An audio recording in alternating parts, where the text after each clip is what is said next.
नमस्कार छात्रों, आज हम चर्चा करने वाले हैं 9वीं कक्षा के लोक भारती से ली गई पहली कविता चांदनी रात, जिसके रचनाकार हैं मैथिली शरण गुप्त जी। मैथिली शरण गुप्त जी का जन्म 3 अगस्त 1886 में चिरगांव, झांसी, जो कि उत्तर प्रदेश में है, हुआ था तथा उनकी मृत्यु 12 दिसंबर 1964 में हुई। मैथिली शरण गुप्त जी खड़ी बोली के महत्वपूर्ण कवि हैं। गुप्त जी के काव्य में अधिकतर भारतीय संस्कृति तथा राष्ट्रीय भावनाओं के दर्शन होते हैं। इसके अतिरिक्त उन्होंने ऐतिहासिक, पौराणिक और प्राकृतिक विषयों से संबंधित अनेक प्रसिद्ध रचनाएं भी लिखी हैं। मैथिली शरण गुप्त की प्रमुख कृतियां हैं साकेत, महाकाव्य, यशोधरा, जयद्रथ वध, पंचवटी, भारत भारती, खंड काव्य आदि। प्रस्तुत कविता गुप्त जी के पंचवटी काव्य का ही एक अंश है। जब प्रभु श्री राम, माता सीता और भाई लक्ष्मण 14 वर्ष के लिए वनवास गए हुए थे, उस समय वे नासिक के एक वन में कुछ समय के लिए ठहरे हुए थे।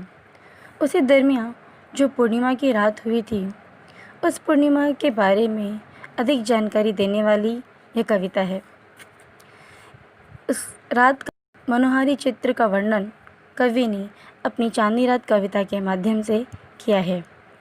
चलिए बढ़ते हैं कविता की ओर। कविता का लयात्मक रूप से वाचन करेंगे। चारु चंद्र की चंचल किरण खेल रही हैं जल थल में, चारु चंद्र की चंचल किरण खेल रही हैं जल थल में, स्वच्छ चांदनी बिछी हुई है अवनी और अंबर तल में, पुलक प्रकट करती है धरती हरित तृणों की नोकों से, मानो झूम रहे हैं तरों में मंद पवन के झोंकों से, चारु चंद्र की चंचल किरणें खेल रही हैं जल थल में, क्या ही स्वच्छ चांदनी है यह, है क्या ही निस्तब्ध निशा, है स्वच्छंद सुमंद गंध वह निरानंद है कौन दिशा, बंदे नहीं अभी चलते हैं नियति नटी के काय कलाप, पर कितने ही कांत भाव से कितने शांत और चुपचाप, चारु चंद्र की चंचल किरणें खेल रही हैं जल थल में, है बिखेर देती वसुंधरा मोती सबके सोने पर, रवि बटोर लेता है उनको सदा सवेरा होने पर, और विराम दायिनी अपनी संध्या को दे जाता है, शून्य श्याम तनु जिससे उसका नया रूप छलकाता है, चारु चंद्र की चंचल किरणें खेल रही हैं जल थल में, पंचवटी की छाया में है सुंदर पर्ण कुटीर बना, उसके सम्मुख स्वच्छ शिला पर धीर वीर निर्भीक सामना, जाग रहा यह कौन धनुधर जबकि भुवन भर सोता है, भोगी कुसुमायुध योगी सा बना दृष्टिगत होता है, चारू चंद्र की चंचल किरणें खेल रही हैं जल थल में। चांदनी रात। चांदनी रात कविता का सरल अर्थ। चारों चंद्र की चंचल किरणें खेल रही हैं जलथल में। स्वच्छ चांदनी बिछी हुई है अवनी और अंबर तल में। छात्रों, चारों का अर्थ है यहाँ पे सुंदर। जल, जल यानी पानी। थल, थल का अर्थ है ज़मीन। अवनी, अवनी का अर्थ है पृथ्वी। और अंबर का अर्थ है आकाश। इस पंक्ति में गुप्त जी कहते हैं कि चांदनी रात में आकाश में सुंदर चंद्रमा शोभमान है। उसकी सुंदरता देखते ही बनती है और चंद्रमा की चंचल किरणें झिलमिल करती हुई अटखेलियाँ खेल रही हैं। ऐसा लगता है जैसे वे जल और ज़मीन में पूरी तरह से फैली हुई है। संपूर्ण पृथ्वी और आकाश में स्वच्छ चांदनी बिछी हुई है। हर जगह चारों ओर, जैसे चारों ओर दिया जलाया गया हो। हर जगह प्रकाश ही प्रकाश है। कवि यहाँ कहते हैं कि पूर्णिमा की रात्रि में जैसे चांद अपने पूर्ण स्वरूप में होता है और चारों ओर रोशनी फैली होती है, वैसा ही दृश्य यहाँ उन्हें प्रतीत होता है। दूसरी पंक्ति में देखिए,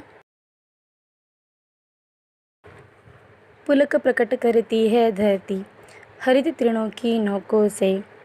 मानो झूम रहे हैं तरु भी मंद पवन के झोंकों से।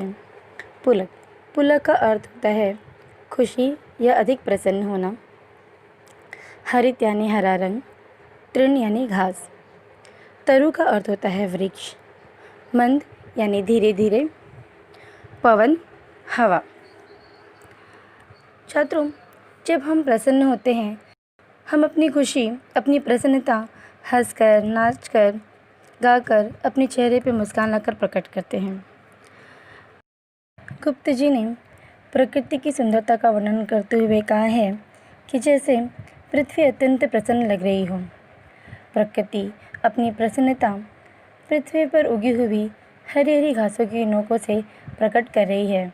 ऐसा लगता है जैसे हवा के मंद झोंकों से पेड़ पौधे कुछ कहना चाहते हों। वो अपनी खुशी व्यक्त कर रहे हैं। चारों ओर आनंद ही आनंद है। हर जगह खुशी का माहौल छाया हुआ है। आगे देखिए, क्या ही स्वच्छ चांदनी है यह, है क्या ही निस्तब्ध निशा, है स्वच्छंद सुमंद गंध वह, निरानंद है कौन दिशा। निस्तब्ध का अर्थ है शांत। निशा, रात। सुमंद, बहुत धीमी सी। गंध यानी खुशबू। निरानंद का अर्थ है यहाँ पे आनंद न होना। यहाँ गुप्त जी ने चंद्रमा के स्वच्छ प्रकाश में निखरी हुई रात्रि का वर्णन करते हुए कहा है कि यह चांदनी रात बहुत ही निर्मल और स्वच्छ है। यह रात कितनी शांत है। कहीं कोई शोर नहीं, कोई आवाज़ नहीं। हर जगह से भीनी भीनी खुशबू फैली हुई है। कोई भी दिशा ऐसी नहीं जिस ओर आनंद का माहौल न हो, अर्थात सभी जगह आनंद ही आनंद है। बंद नहीं है अब भी चलते नियत नटी के कार्यकलाप, पर कितने एकांत भाव से, कितने शांत और चुपचाप। नटी का अर्थ है नृतक। कार्यकलाप मतलब गतिविधियाँ। छात्रों, इस पंक्ति में कवि ने बहुत ही सुंदर संदेश दिया है। कवि कहते हैं कि उन्होंने यहाँ पे उन्होंने रात्रि को नटी का रूप देकर कहा है कि जिस तरह से रात अपने सारे काम बड़े ही शांति ढंग से करता है, एकांत भाव से, चुपचाप से करता है। कहीं कोई कोलाहल नहीं, कहीं कोई शोर नहीं। विशेषतः यह सब कुछ बहुत ही शांति ढंग से और एकांत भाव से हो रहा है। यहाँ पे कोई भी गतिविधि बंद नहीं है बिखेर देती वसुंधरा, मोती सबके सोने पर, रवि बटोर लेता है उनको। सदा सवेरा होने पर। वसुंधरा, वसुंधरा का अर्थ है पृथ्वी। रवि, रवि का अर्थ है यहाँ पे सूर्य। छात्रों, कवि ने यहाँ चांद तारों की तुलना मोतियों से करते हुए कहते हैं कि जब सब लोग सो जाते हैं तो पृथ्वी और आकाश में चांद तारों के रूप में वे मोती बिखेर देते हैं, और जब सुबह होता है तो सूर्य इन मोतियों को हमेशा बटोर लेता है। अर्थात सुबह उजाला होने पर आकाश में चांद तारे लुप्त हो जाते हैं। छात्रों, हम देखते हैं जब रात का समय होता है, चारों ओर सन्नाटा छाया रहता है, आकाश में सिर्फ और सिर्फ चांद तारे टिमटिमाते रहते हैं। उसी तरह जब सवेरा होता है तो वो चांद तारे लुप्त यानी आकाश में कहीं खो जाते हैं। और विरामदायिनी अपनी संध्या को दे जाता है, शून्य श्याम तनुज से उसका नया रूप छलकाता है। विरामदायिनी का अर्थ है यहाँ विश्राम। श्याम का अर्थ होता है काला रंग। तनु का अर्थ है शरीर। कवि यहाँ कहते हैं कि सुबह होने पर बटोरे हुए चांद तारे रूपी मोती सूर्य उसे विश्राम देने वाली संध्या को सौंप जाते हैं। अर्थात कवि कहते हैं कि जिस तरह से पृथ्वी पर सबके सो जाने पर चंद्रमा उस रूपी मोतियों को बिखेर देती है और सुबह होने पर सूर्य उन मोतियों को अपनी किरणों से बटोर लेते हैं। कवि कहते हैं कि जब सूर्य पूरब से पश्चिम की ओर झुकता है तब अपने प्रकाशमान रूप को यानी अंधेरे को शाम के हवाले कर देता है। ऐसे में शाम विश्राम करने का संकेत देता है और आसमान में चांद तारे चमकने लगते हैं। कवि कहते हैं कि वह अपना नया रूप संध्या को सौंपकर अपना नया रूप दिखाते हैं। पंचवटी की छाया में है सुंदर पर्ण कुटीर बना, उसके सम्मुख स्वच्छ शिला पर धीर वीर निर्भीक बना। पंचवटी, पंचवटी का अर्थ है 5 वृक्ष। कुटीर यानी कि झोपड़ी। निर्भीक का अर्थ है निडर। छात्रों, कवि ने यहाँ पंचवटी का बहुत सुंदर वर्णन करते हुए कहा है कि पंचवटी की छाया में मतलब 5 पेड़ों का वृक्ष में एक घास फूस और पत्तियों से एक बहुत ही सुंदर झोपड़ी बनी हुई है, और उस झोपड़ी के सामने एक स्वच्छ और बड़ी सी शिला यानी एक पत्थर रखा हुआ है। उस पत्थर पर एक निडर शक्तिशाली योद्धा विराजमान है। वो कौन है? वो जो अपनी कुटिया के आगे बैठकर उस चांद को देखता है। जाग रहा यह कौन धनुधर, जबकि भुवन भर सोता है, भोगी कुसुमायुध योगी सा बना दृष्टिगत होता है। धनुधर यानी तीर चलाने वाला, कुसुमायुध यानी कामदेव, योगी यानी जिसका संसार से कोई लेना देना नहीं होता, दृष्टिगत होना यानी जो दिखाई पड़ता है। कवि यहाँ कहते हैं कि इस संसार में रात्रि के समय सारे लोग सो रहे हैं, सभी अपने अपनी क्रियाकलाप में व्यस्त हैं। ऐसे में यह कौन धनुधर है जो रात के समय जाग रहा है? कवि कहते हैं ज़रूर यह कोई सन्यासी होगा जो अपने भौतिक जीवन का त्याग करके यहाँ पर खड़ा है। यह कोई साधारण व्यक्ति नहीं होगा, यह ज़रूर कोई वीर निडर व्यक्ति है जो योगी का वेश धारण कर यहाँ पर खड़ा है।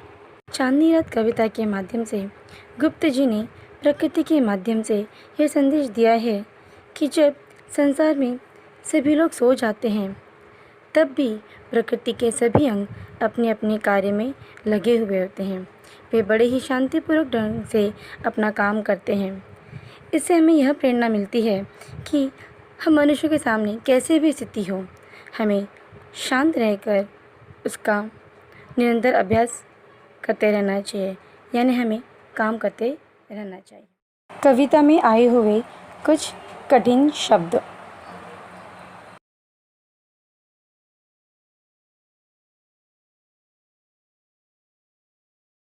स्वाध्याय संजाल पूर्ण कीजिए। तारों के उदित और अस्त होने के बारे में कल्पना।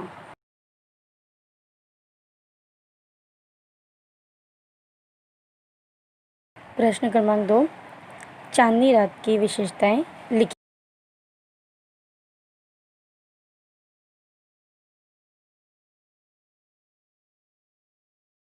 कविता में आए शब्द युग्म चुनकर लिखिए। छात्रों, पहले तो हम यह समझते हैं कि शब्द युग्म क्या है। शब्द युग्म यानी ऐसे शब्द जो पढ़ने और सुनने में लगभग एक से लगते हैं, लेकिन अर्थ की दृष्टि से वे अलग होते हैं, मतलब उनके अर्थ अलग होते हैं।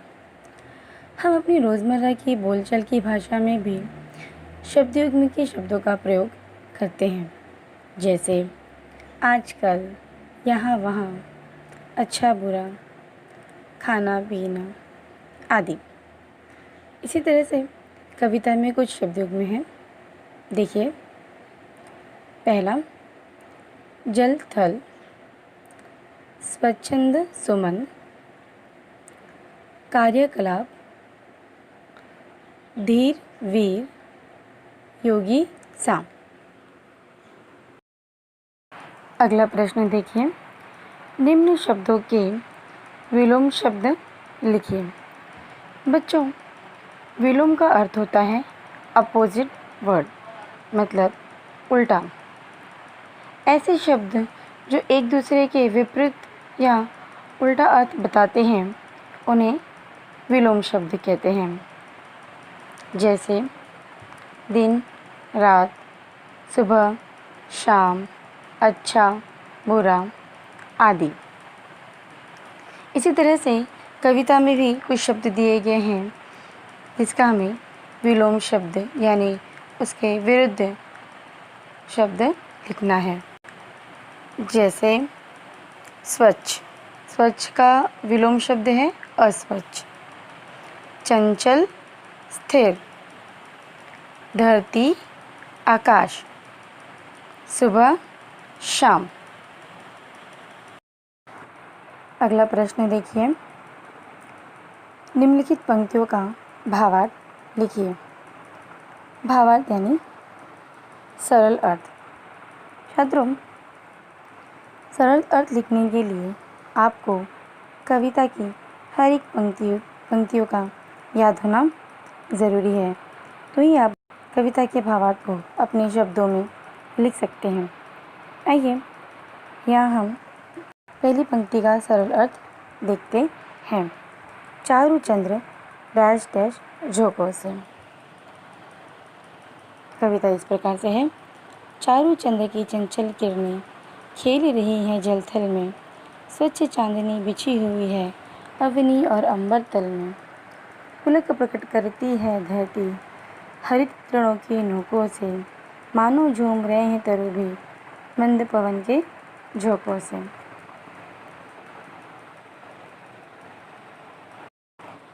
उत्तर देखिए।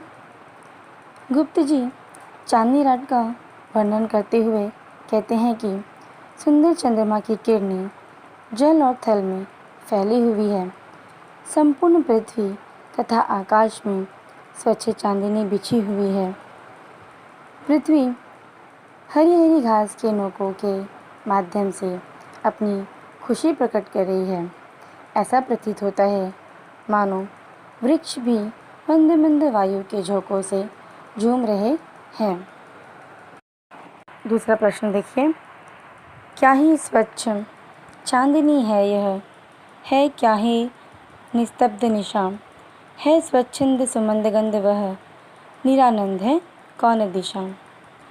बंद नहीं अब भी चलते हैं नियति नटी के कार्यकलाप, पर कितने एकांत भाव से, कितनी शांत और चुपचाप। इसका उत्तर इस प्रकार लिखेंगे। कवि कहते हैं कि पंचवटी में दूर दूर तक चांदनी फैली हुई है, वह बहुत ही साफ दिखाई दे रही है। रात सन्नाटे से भरी है, कोई शब्द नहीं हो रहा। वायु स्वच्छंद होकर अपनी स्वतंत्र चला से मंद मंद बह रही है। इस समय कौन सी दिशा है जो आनंद नहीं ले रही, अर्थात सभी दिशाएं इस सौंदर्य से आनंदित हो रही हैं। उत्तर पश्चिम आदि सभी दिशाओं में आनंद ही आनंद व्याप्त है। कोई भी दिशा आनंद शून्य नहीं है। ऐसे समय भी नियति नामक शक्ति विशेष के समस्त कार्य संपन्न हो रहे हैं। कोई रुकावट नहीं। वह एक भाव से अर्थात अकेले अकेले और चुपचाप अपने कर्तव्य का निर्वाह किए जा रहे हैं। पर्यायवाची शब्द लिखिए। तरु।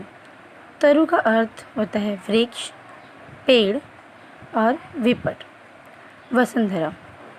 वसुंधरा का अर्थ पृथ्वी, धरती, भूमि। चंद्र। चंद्रमा, शशि, इंदु।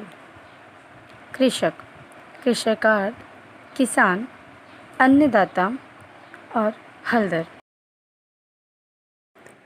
उद्यान। उद्यान का अर्थ है बगीचा, उपवन, वाटिका। और अरण्य। अरण्य का अर्थ है जंगल, वन, विपिन। छात्रों, यहाँ मैंने आपको एक असाइनमेंट दिया है जिसका प्रश्न है, प्रकृति मनुष्य के मित्र है, स्पष्ट कीजिए। ये एक स्वमत का प्रश्न है। छात्रों, स्वमत मतलब वो प्रश्न जिसमें आप अपनी विचारधाराएं प्रकट कर सकते हैं। आइए इस प्रश्न पर कुछ चर्चा करें। छात्रों, ये तो हम जानते हैं कि सदियों से मनुष्य और प्रकृति के बीच में गहरा संबंध है। मनुष्य का पूरा जीवन प्रकृति पर ही तो आधारित है। प्रकृति हमारा पालन पोषण करती है। हमें अपना जीवन व्यतीत करने के लिए सारी वस्तुएं प्रकृति से ही मिलती हैं। प्रकृति का हर एक अंग हमारे लिए बहुत महत्वपूर्ण है, जैसे पेड़, पौधे, वनस्पतियाँ, नदियाँ, पहाड़ आदि। इन सब के बिना मनुष्य जीने की कल्पना ही नहीं कर सकता। हर एक मनुष्य का यह कर्तव्य बनता है कि वह पर्यावरण की रक्षा करे, क्योंकि यही हमारे सच्चे मित्र हैं। छात्रों, चांदनी रात कविता और इसका स्वाध्याय आपको आपकी नोटबुक पर सुंदर अक्षरों में लिखना है और साथ ही आपको इस कविता को याद करना है। धन्यवाद।